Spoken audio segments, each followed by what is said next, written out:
బంగ్లాదేశ్ లో హిందువుల మీద దాడిపై స్పందించిన పవన్ హిందువులపై ఊచకోత జరుగుతుంటే ఎందుకు మాట్లాడటం లేదు అన్నారు. బంగ్లాదేశ్ లో దాడిని ప్రతి భారతీయుడు ఖండించాలి అన్నారు పవన్. ఎక్కడో పాలస్తీనాలో గొడవ జరిగితే మొత్తం హైదరాబాద్ ఓల్డ్ సిటీ నుంచి ప్రతి చోట అందరూ లేచి మాట్లాడతారు. అలాంటిది మన పక్క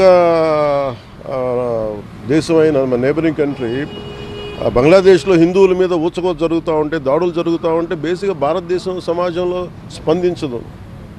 అది నాకు చాలా ఆవేదన కలిగిస్తుంది.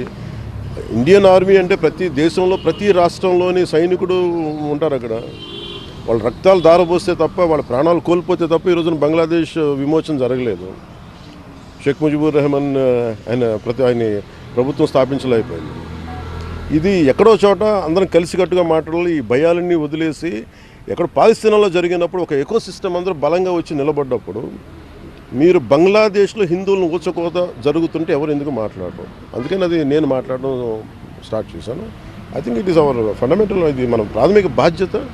ప్రతి ఒక్క భారతీయ పౌరుడు దీని గురించి మాట్లాడారు. కేంద్ర మంత్రి భూపేంద్ర యాదవ్ తో ఢిల్లీలో పవన్ భేటీ అయ్యారు. ఆయనకు బొబ్బిలి వీణని బహుకరించారు. ఈ సందర్భంగా డిప్యూటీ సీఎం పవన్ కీలక వ్యాఖ్యలు చేశారు.